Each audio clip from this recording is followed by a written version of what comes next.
Pemirsa, Desa Dangin Puri Kangin menyelenggarakan Parade Seni dan Budaya tahun 2018 yang menjadi wadah penghimpun potensi-potensi di setiap Banjar melalui proses pembinaan.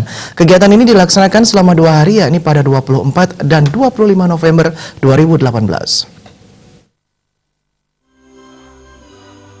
Parade Seni dan Budaya tahun 2018 rutin dilaksanakan oleh pemerintah Desa Dangin Puri Kangin bersama seluruh masyarakat dari 7 Banjar. Kegiatan tersebut merupakan upaya menghimpun potensi-potensi seni di tiap Banjar Desa Dangin Puri Kangin melalui proses pembinaan. Setelah dilakukan pembinaan, kemudian pemerintah desa menggelar Parade Seni dan Budaya di panggung pelestarian Kamboja dengan maksud memberikan rasa optimalisasi terkait dengan pembelajaran maupun pembinaan yang sudah diberikan. Parade Seni dan Budaya Desa Dangin Puri Kangin dibuka oleh Camat Denpasar Utara, Inyawan Lodre. Perbekal Desa Dangin Puri Kangin, I Gusti Ngurah Putrawan menyampaikan, kreativitas seni dan budaya yang diikuti tahun ini meliputi seke gong PKK, balai ganjur seke trune, tari tunggal baik perempuan maupun dewasa, seke santi, dan etik modern. Parade Seni dan Budaya Desa Dangin Puri Kangin ini dilaksanakan selama 2 hari, terhitung dari 24 sampai 25 November 2018. Adapun ke-7 Banjar yang diikuti tersebut meliputi sekogong PKK, kemudian bala ganjur untuk seketruna, kemudian ada tari tunggal, baik tunggal perempuan maupun dewasa, kemudian ada kegiatan sekesanti yang sedang berlangsung pada sore hari ini, kemudian ada etnik modern.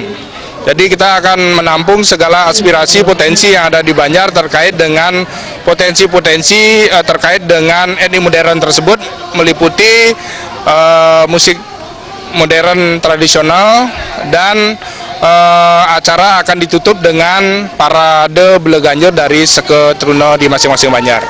Kuantitas yang kita kejar dulu, nanti untuk tahun depan mungkin kita asah dengan keterampilan sehingga dapat mewakili kota maupun provinsi dalam kegiatan parade seni, mungkin PKB dan lain sebagainya. Tema yang diangkat pada Parade Seni dan Budaya Desa Dangin Puri Kangin tahun 2018 adalah Jayaning Budaya Jagadita. Camat Denpasar Utara, Inyawan Lodre mengapresiasi Parade Seni dan Budaya ini yang dinilai sejalan dengan visi Kota Denpasar yang berwawasan budaya. Hal ini juga menjadi momentum dalam melestarikan, mengembangkan, dan memberikan kesempatan bagi generasi muda Desa Dangin Puri Kangin untuk mengembangkan potensi yang dimiliki. Pentas seni budaya yang dilaksanakan pada hari ini oleh Desa Dangin Puri Kangin, saya selaku camat memberikan sebuah apresiasi dan sangat berterima kasih karena kegiatan seni budaya ini sesuai dengan visi daripada Kota Denpasar yang berwawasan budaya. Ini momentum yang sangat baik untuk dilaksanakan. Parade Seni dan Budaya Desa Dangin Puri Kangin telah dilaksanakan sebanyak 5 kali dan antusiasme peserta setiap tahunnya terus meningkat. Kedepannya, Desa Dangin Puri Kangin diharapkan mewakili kota dan provinsi dalam Parade Seni dan Budaya. Andika